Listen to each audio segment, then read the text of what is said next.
Hey, welcome back. On this next video, we're going to talk about what a vision is and why it matters. Let's go back in time a little to review one of the most audacious visions in recent history. Back in 1962, President John Fitzgerald Kennedy in the US gave a speech about why the USA was going to invest in space exploration and committed to putting a man on the moon by the end of the 60s. The speech went like this. For we meet in an hour of change and challenge, in a decade of hope and fear, in an age of both knowledge and ignorance. The greater our knowledge increases, the greater our ignorance unfolds.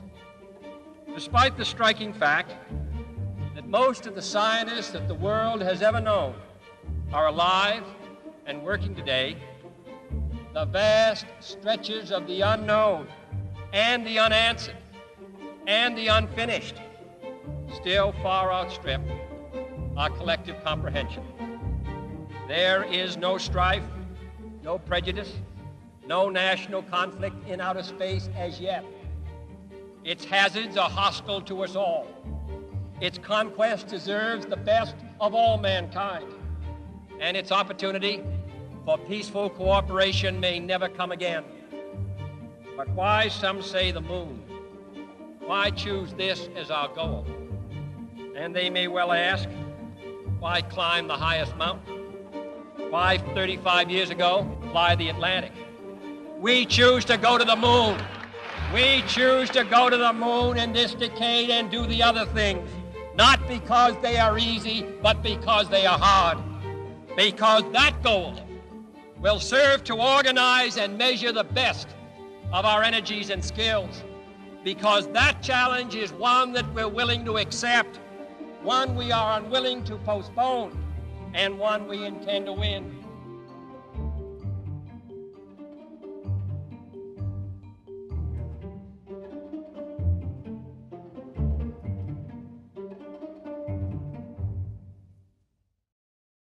Whoa, powerful stuff, isn't it?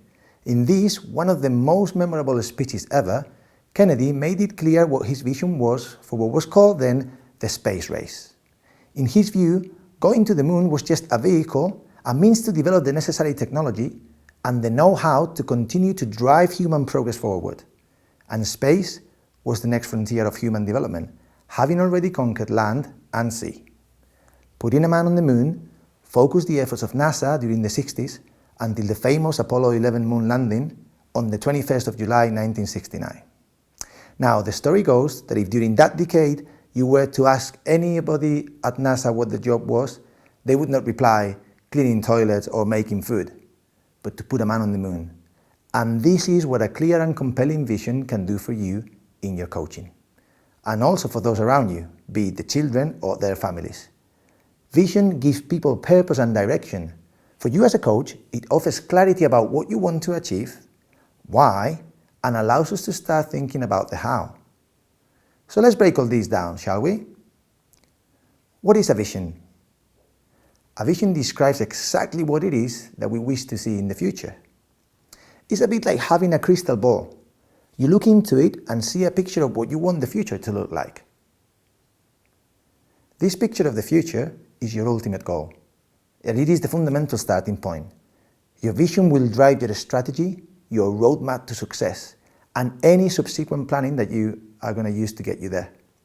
In The Wizard of Oz, Glinda, the good witch, says to poor Dorothy, "It's always best to start at the beginning, and all you do is follow the yellow brick road."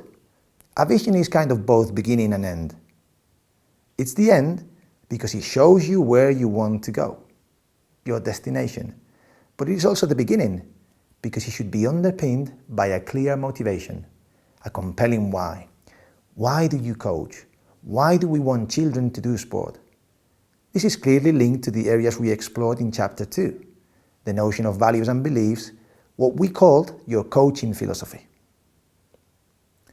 Your vision must start with the why and finish with the what. Once we've worked out the why and the what, we can then worry about the how. Now, the power of the why cannot be underestimated. The famous German philosopher Friedrich Nietzsche put it very eloquently when he said, those who have a why to live for can bear almost anyhow. A powerful why, like Kennedy's idea of driving human knowledge forward, acts as a motivator to strive and a bit of a safety net or buffer during the difficult times. If we can always go back to the fundamental reason why we do what we do and what that will look like when we get there, it is a lot easier to bounce back from disappointment or to ride the ups and downs of life. So effective visions not only state the ultimate goal, but do so in a compelling way.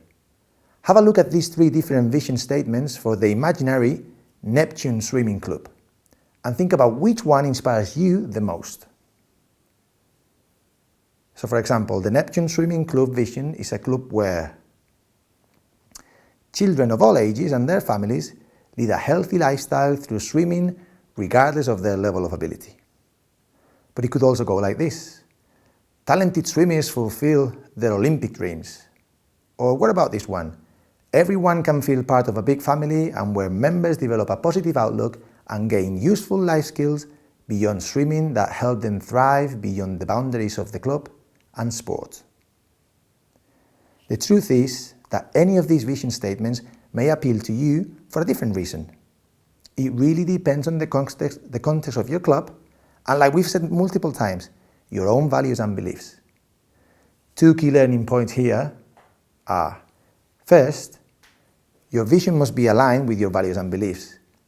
If Neptunes say they want to help children and their families lead a healthy lifestyle regardless of ability, but then they only pay attention to the talented swimmers because what they really value deep down is success and medals, we have a problem. And second, your vision has to be written in a way that people around you buy into it, because it helps them see what they are working towards. Use powerful words, words that mean something to people. Paint pictures that people can imagine in their mind. Help them imagine a future that is worth working for. The more compelling a vision is, the more likely it is to drive action and commitment. Remember that. Now, is it all about alignment with values and beliefs and how compelling the vision is? Not really. There is a few more things we must consider when developing our vision. For instance, while compelling and challenging, effective visions must be realistic and achievable. I imagine that before announcing to the world that they were going to put a man on the moon, by the end of the 60s, Kennedy consulted with the guys at NASA to see if that was actually possible. I can't really imagine him just coming up with this idea over breakfast on the same day he made the speech, right? So make sure your vision is challenging, but not unrealistic. And this is why you may want to consider the time frame for your vision. For a children's sport club or a team, a vision spanning 3 to 5 years may be more than enough, as it is much easier to think about what we would like to see in that time than in a much longer time span. It may be even shorter. Another area to consider is the fact that buying into the vision will not only come from how compelling the vision is, but also from the degree to which the players, the families, coaches, and any other relevant people in the club feel they own that vision. Now, it isn't always possible or even desirable to involve everyone at the club in the development of a vision, but a certain element of consultation, or at the very least, clear communication of the vision is very important, because that way parents can decide if this is the right club or team for their kids.